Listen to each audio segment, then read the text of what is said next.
নমস্কাৰ প্ৰিয় দৰ্শক, পুনৰ এবাৰ আপোনালোক সকলোকে আমাৰ এই চেনেলটোৰ এটা খুবেই গুৰুত্বপূৰ্ণ ভিডিঅ'ৰ মাজলৈ আন্তৰিক স্বাগতম জনাইছো। প্ৰিয় দৰ্শক, 6 অক্টোবৰ সোমবাৰে হ'বলৈ গৈ আছে 2025 বৰ্ষৰ লক্ষ্মী পূজা, লক্ষ্মী পূৰ্ণিমা। গতিকে প্ৰিয় দৰ্শক, লক্ষ্মী পূজাৰ এই পবিত্ৰ দিনটোত আপুনি আপোনাৰ ঘৰৰ পৰা ভুলতো কেতিয়াও এই তিনিটা বস্তু আনক কেতিয়াও নিদিব। লগতে আপুনি নিজেও নানিব এই তিনিটা বস্তু আপোনাৰ ঘৰলৈ। লগতে প্ৰিয় দৰ্শক, আজিৰ ভিডিঅ'টোত আমি আপোনালোকৰ লগত শ্বেয়াৰ কৰিব খুজিছো আপুনি এই লক্ষ্মী পূজাৰ দিনা আপোনাৰ ঘৰলৈ কি বস্তু অনাটো খুবেই শুভ। এই ভিডিঅ'টো চোৱাৰ পাছত আপুনি খুব ভাল ফল পাবৰ বাবে সক্ষম হ'ব পাৰিব। আজিৰ এই ভিডিঅ'টো আমি শাস্ত্ৰ সম্বন্ধীয়ভাৱে আপোনালোকৰ লগত কেইটামান শাস্ত্ৰৰ উপদেশ শ্বেয়াৰ কৰিব খুজিছো। এই নিয়ম কেইটা যদি আপুনি মানি চলিব পাৰে, তেতিয়াহ'লে লক্ষ্মী দেৱীৰ আপুনি অসীম কৃপা লাভ কৰিবলৈ সক্ষম হ'ব পাৰিব। ঘৰত থকা ধন টকা পইচাৰ সমস্যা দূৰ হ'ব। লগতে প্ৰিয় দৰ্শক, আমি আজিৰ ভিডিঅ'টোত শাস্ত্ৰত উল্লেখ থকা যি কেইটা বস্তুৰ বিষয়ে ক'ব খুজিছো, এই কেইটা বস্তু যদি আপুনি এই দিনটোত আপোনাৰ ঘৰলৈ আনে বা আপুনি আনক দিয়ে, তেতিয়াহ'লে আপোনাৰ ঘৰলৈ সমস্যা অহাটো বিভিন্ন ক্ষেত্ৰত আপুনি সমস্যাৰ সন্মুখীন হোৱাটো একেবাৰে নিশ্চিত। আপোনাক সমস্যাই আগুৰি ধৰাটো একেবাৰে নিশ্চিত বুলি আপুনি ভাবি ল'ব পাৰে। সেইবাবেই আপুনি এনে সমস্যাৰ সন্মুখীন নোহোৱাকৈ আপুনি লক্ষ্মী দেৱীৰ কৃপা লাভ কৰিবৰ বাবে আপুনি এইকেইটা বস্তু আনকো নিদিব আৰু আপুনি নিজেও কেতিয়াও আপোনাৰ ঘৰৰ ভিতৰলৈ নানিব। যিসমূহ বস্তু আমি এই দিনটোত আপোনাৰ ঘৰলৈ আনিবৰ বাবে শ্বেয়াৰ কৰিম, এইকেইটা বস্তুৰ আপুনি এটা বস্তু হ'লেও ঘৰলৈ যেনে তেনে আনিব এই লক্ষ্মী পূজাৰ দিনা। গতিকে আপুনি ভিডিঅ'টো সম্পূৰ্ণকৈ চাই থাকিব, তেতিয়াহে আপুনি প্ৰতিটো শাস্ত্ৰ সম্বন্ধীয় কথা বা নিয়ম আপুনি জানিব পাৰিব আৰু তেতিয়াহে আপুনি এই শাস্ত্ৰ সম্বন্ধীয় নিয়মসমূহ এই লক্ষ্মী পূজাৰ দিনা মানি চলি উপকৃত হ'ব পাৰিব বুলি আমাৰ বিশ্বাস। গতিকে আপুনি ভিডিঅ'টোৰ মূল বিষয়বস্তুৰ মাজলৈ আগবঢ়াৰ পূৰ্বে আপুনি কমেণ্টত ধন টকা পইচা সা সম্পত্তিৰ দেৱী, ঐশ্বৰ্যৰ দেৱী মা লক্ষ্মীৰ নামত এটা সুন্দৰ কমেণ্ট লিখিব। জয় লক্ষ্মী মা বুলি আপুনি এটা কমেণ্ট লিখি এটা ভিডিঅ'টোত লাইক কৰিব বুলি আশা কৰিলো। আৰু যদি আপুনি প্ৰথমবাৰৰ বাবে আমাৰ এই চেনেলটোৰ ভিডিঅ' চাই আছে, তেন্তে আপুনি প্ৰতিদিনে এটা নজনা কথা, শাস্ত্ৰ সম্বন্ধীয় বিভিন্ন নজনা কথা বা প্ৰতিকাৰসমূহ জানিবৰ বাবে অৱশ্যে এই চেনেলটো ছাবস্ক্ৰাইব কৰি ৰাখিব। তেন্তে আহক আমি বেছি পলম নকৰি আজিৰ ভিডিঅ'টোৰ মূল বিষয়বস্তুৰ মাজলৈ আগবাঢ়ো। প্ৰিয় দৰ্শক, লক্ষ্মী পূজাৰ দিনা আপুনি কাৰোবাক দানলে বুলি হ'লেও, কাৰোবাক ধাৰলে হ'লেও, দানলে হ'লেও আপুনি কোনো কাৰ্যত কেতিয়াও ভুলতো এইকেইটা বস্তু নিদিব, নহ'লে সমস্যাই জীৱনত আগুৰি ধৰিব আপোনাক। প্ৰিয় দৰ্শক, প্ৰতি বছৰে আহিন মাহৰ পূৰ্ণিমা তিথিৰ দিনটোতে লক্ষ্মী পূজা পাতি অহা হৈছে, অৰ্থাৎ পালন কৰি অহা হৈছে প্ৰতি বছৰে। প্ৰিয় দৰ্শক, শ্ৰীলক্ষ্মী হৈছে সুখ আৰু শান্তি সমৃদ্ধিৰ দেৱী, ভগৱান বিষ্ণুৰ পত্নী। তেওঁক সন্তুষ্ট কৰিবলৈ এই লক্ষ্মী পূৰ্ণিমা তিথিত পূজা কৰাটো খুবেই জৰুৰী হয়। এই দিনটোত পূজা কৰিলে লক্ষ্মী আই খুবেই প্ৰসন্ন হয়। লক্ষ্মী দেৱীৰ পূজা সমগ্ৰ ৰাজ্যজুৰি দেশজুৰি পালন কৰা হয়। এই দিনটোত বহু লোকে ঘৰত বহুতো ৰীতি নীতিৰ অনুসৰি লক্ষ্মী আইক পূজা কৰা হয়।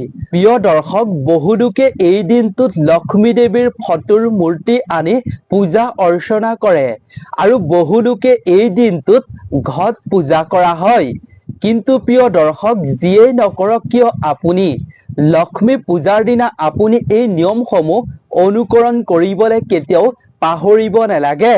লগতে প্ৰিয় দৰ্শক এই লক্ষ্মী পূজাৰ দিনটোত আপুনি লক্ষ্মী আইক পূজা কৰাৰ সময়ত আপুনি পৰাপক্ষত গোটেই ৰাতি সাৰ পাই থকাটো খুবেই শুভ। সেয়েহে এই তিথিক কজাগৰিও বুলি কোৱা হয়। প্ৰিয় দৰ্শক লক্ষ্মী পূজাৰ দিনা শাস্ত্ৰত বিশেষ কিছুমান নিয়মৰ বিষয়েও কোৱা হৈছে। এই দিনটোত এই নিয়ম মানি চলিব যিজন ব্যক্তিয়ে সেইজন ব্যক্তিয়ে খুব শুভ ফল পাবলৈ জীৱনত সক্ষম হয়। এই দিনটোত সঁচা অন্তৰে যদি লক্ষ্মী দেৱীৰ লগত ভগৱান বিষ্ণুক আৰাধনা কৰে সেইজন ব্যক্তিয়ে জীৱনত সকলো ক্ষেত্ৰতে সুফল পাবলৈ সক্ষম হয়। এই দিনটোত লক্ষ্মী দেৱীক পূজা কৰাৰ লগতে বিষ্ণুক পূজা আৰু চন্দ্ৰ দেৱতাক পূজা কৰাটো অতি ভাল বুলি শাস্ত্ৰত গণ্য কৰা হৈছে। এই দিনটোত আপুনি কিছুমান বস্তু দান কৰাটো খুবেই ভাল আৰু কিছুমান বস্তু কেতিয়াও দানেই হওক বা আনক দিয়াটো একেবাৰে অনুচিত। প্ৰিয় দৰ্শক লগতে আপোনাৰ ঘৰত এই লক্ষ্মী পূজাৰ আগত যদি এনে বস্তু আছে তেন্তে আপুনি এইসমূহ বস্তু দূৰ কৰক, আঁতৰ কৰক ঘৰৰ ভিতৰৰ পৰা। এক নম্বৰতে হৈছে যদি আপোনাৰ ঘৰত বন্ধ হৈ থকা ঘড়ী আছে তেন্তে সেই বন্ধ হৈ থকা ঘড়ী দূৰ কৰক। ইয়াৰ ফলত লক্ষ্মী দেৱীও অসন্তুষ্ট হ'ব, লগতে ইয়াৰ ফলত বাস্তু দোষৰো সৃষ্টি হয় বুলি কোৱা হৈছে। বাস্তু দোষ হোৱাৰ ফলত আপুনি বিভিন্ন ক্ষেত্ৰত বাধাৰ সন্মুখীন হ'ব লাগিব। সেইবাবে বন্ধ ঘড়ী ঘৰত যদি আছে তেন্তে দূৰ কৰক লক্ষ্মী পূজাৰ আগতেই। ২ নম্বৰতে হৈছে আপোনাৰ ঘৰত যদি মকৰা জাল আছে তেন্তে সেই মকৰা জাল দূৰ কৰক লক্ষ্মী দেৱীৰ পূজাৰ আগতেই। লক্ষ্মী দেৱীৰ আবিৰ্ভাৱ হোৱাৰ এই দিনটোৰ আগতেই এনে বস্তু ঘৰত থাকিলে দূৰ কৰক। ৩ নম্বৰতে হৈছে ভঙা চিঙা আৰু ভঙা লোহা যদি আপোনাৰ ঘৰত আছে, ভঙা মূৰ্তি আছে তেন্তে সেই সকলোবিলাক আপুনি এই লক্ষ্মী পূজাৰ আগতেই ঘৰৰ পৰা দূৰ কৰাটো অতি শুভ। এনে কাৰ্য যদি আপুনি কৰে তেতিয়াহে আপোনাৰ ঘৰলৈ স্বয়ং লক্ষ্মী দেৱীৰ আগমন হ'ব। চাফ চিকুণ পৰিষ্কাৰ ঠাইতে লক্ষ্মী দেৱীয়ে বাস কৰে, গতিকে পৰিষ্কাৰ পৰিচ্ছন্নতা কৰক ঘৰখন লক্ষ্মী দেৱীৰ পূজাৰ আগতেই, তেতিয়াহে আপোনাৰ ঘৰলৈ স্বয়ং লক্ষ্মী দেৱীৰ আগমন ঘটিব।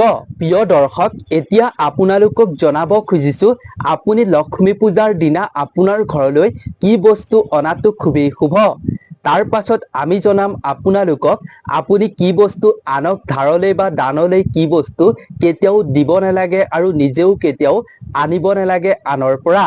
১ নম্বৰতে হৈছে প্ৰিয় দৰ্শক আপুনি যদি লক্ষ্মী দেৱীৰ কৃপা পাব বিচাৰে তেন্তে লক্ষ্মী পূজাৰ দিনা আপুনি আগত হলেও লক্ষ্মী দেৱীৰ এখন ফটোৰ বা আপুনি মূৰ্তি ঘৰলৈ আনিবৰ বাবে কেতিয়াও নাপাহৰিব।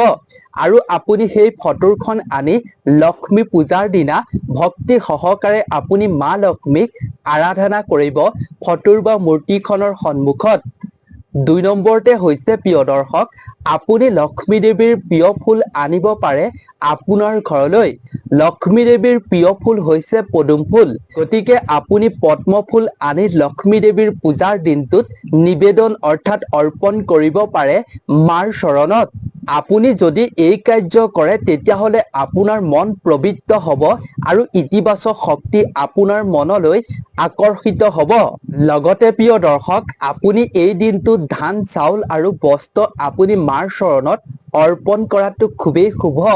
৩ নম্বৰতে হৈছে প্ৰিয় দৰ্শক আপুনি এই দিনটোত আপোনাৰ ঘৰলৈ আনিব পাৰে ঘিউ, চেনি, মণি, মুকুতা ইত্যাদি আপুনি লক্ষ্মী দেৱীৰ লগত জড়িত বস্তু আপোনাৰ ঘৰলৈ আনিব পাৰে।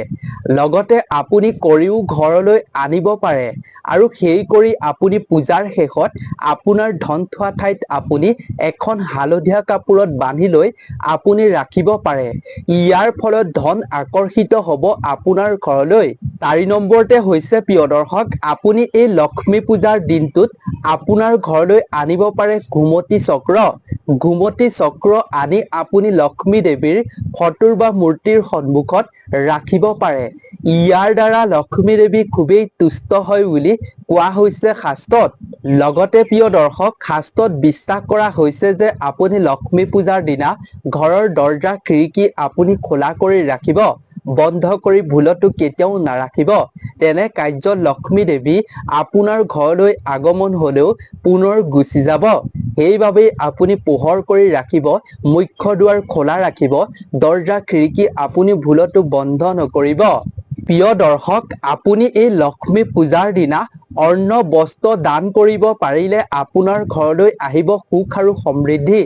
ইয়াৰ ফলত লক্ষ্মী দেৱীও প্ৰসন্ন হয় বুলি কোৱা হৈছে। প্ৰিয় দৰ্শক, এতিয়া জানো আহক, আপুনি এই লক্ষ্মী পূজাৰ দিনা আনক আপুনি দান কৰিব নালাগিব কি বস্তু, আপোনাৰ ঘৰৰ পৰা কি বস্তু আনক আপুনি দিব নালাগিব, ধাৰলৈ বা দানলৈ হওক, আৰু আপুনি নিজেও কি বস্তু আনিব নালাগিব।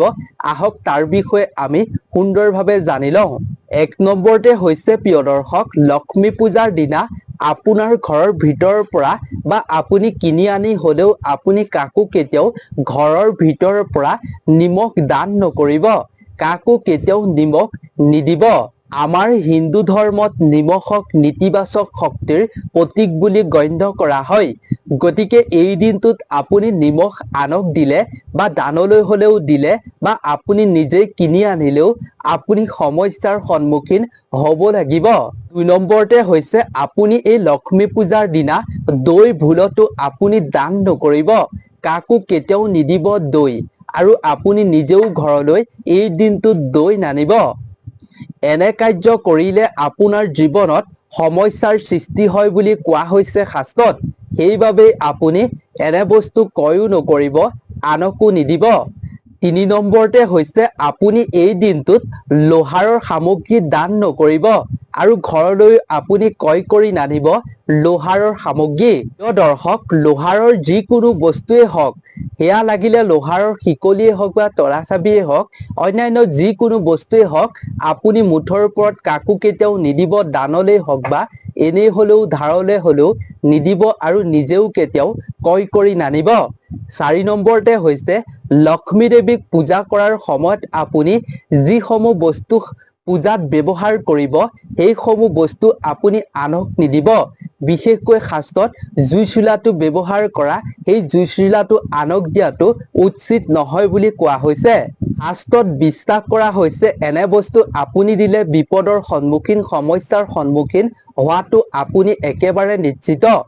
কিন্তু প্ৰিয় দৰ্শক, আপুনি লক্ষ্মী পূজাৰ দিনা পূজা কৰাৰ আগতে আপোনাৰ ঘৰখনত পানী অলপ ল'ব আৰু তাত নিমখ মিশ্ৰিত কৰি ল'ব, আৰু সেই পানীৰে ঘৰখনৰ সকলো ঠাইত আপুনি ছটিয়াই ভালদৰে মুচিব, যাতে নিগেটিভিটি সকলো ঘৰৰ পৰা দূৰ হৈ পৰে। ইয়াৰ দ্বাৰা আপুনি লক্ষ্মী দেৱীৰ কৃপা লাভ কৰিবলৈ সক্ষম হ'ব। স্বয়ং লক্ষ্মী দেৱীৰ আগমন হ'ব আপোনাৰ ঘৰলৈ। লগতে প্ৰিয় দৰ্শক, আপোনাক এইখিনিতে আৰু এটা কথা ক'ব খুজিছো, লক্ষ্মী দেৱীৰ পূজাত ব্যৱহাৰ কৰা প্ৰসাদ যদি আপোনাক আনে খাবলৈ দিয়ে, ঘৰৰ সদস্যসকলেও খাবলৈ দিয়ে, তেতিয়াহ'লে আপুনি নাখাওঁ বুলি ভুলতো কেতিয়াও নক'ব। আপুনি প্ৰসাদ খোৱাটো একেবাৰে জৰুৰী। অকণমান হলেও আপুনি আপোনাৰ মুখত ল'ব সেই প্ৰসাদ। লগতে প্ৰিয় দৰ্শক, আপুনি এই দিনটোত গুড় দান কৰিব পাৰিলে খুবেই শুভ বুলি কোৱা হৈছে শাস্ত্ৰত। গতিকে প্ৰিয় দৰ্শক, আজিৰ ভিডিঅ'টো ইমানেই আছিল। আশা কৰোঁ ভিডিঅ'টো চাই নিশ্চয় আপুনি উপকৃত হৈছে। গতিকে ভিডিঅ'টো যদি চাই ভাল পালে তেন্তে আৰু 10 জন বন্ধুবৰ্গৰ লগতো যিমান পাৰে শ্বেয়াৰ কৰিব, যাতে তেওঁলোকেও এইখিনি কথা সুন্দৰভাৱে জানিব পাৰে। গতিকে আজিৰ ভিডিঅ'টোৰ পৰা আমি বিদায় লৈছো। আপোনালোক সকলো ভালে থাকক, সুস্থ থাকক, তাৰেই আমিও কামনা কৰিলো। নতুন এটা ভিডিঅ'ৰ লগত পুনৰ এবাৰ লগ পাম। ধন্যবাদ।